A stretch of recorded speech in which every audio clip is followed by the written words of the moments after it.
పలానా హీరో అందరికంటే ఎక్కువ పారితోషికం తీసుకుంటున్నాడు కాబట్టి అతనే నెంబర్ వన్ అని మీడియాలో కొందరు వివాదాలు లేవనెత్తి హీరోల అభిమానులను రెచ్చగొట్టడం తరచుగా జరుగుతూ ఉంటుంది.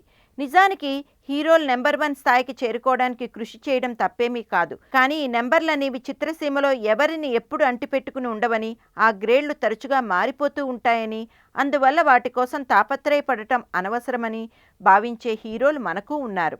అలాంటి వారిలో మహేష్ బాబు ఒకరు.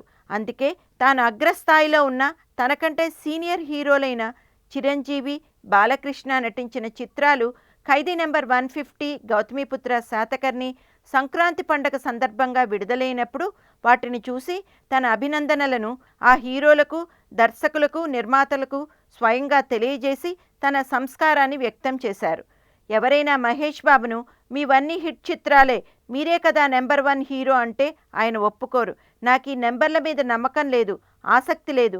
నా ఉద్దేశంలో విజయానికి అర్థం వేరే ఉంది. హీరోగా సాధించే విజయం కంటే వ్యక్తిగా నేను మన సమాజానికి ఏ విధంగా ఉపయోగపడగలను, మంచి కొడుకుగా తల్లిదండ్రుల్ని ఏ విధంగా సంతోషపరచగలను, భర్తగా భార్యకు, తండ్రిగా సంతానానికి బెస్ట్ అనిపించుకోగలిగితే అదే నా దృష్టిలో సంపూర్ణమైన విజయం అంటారు మహేష్.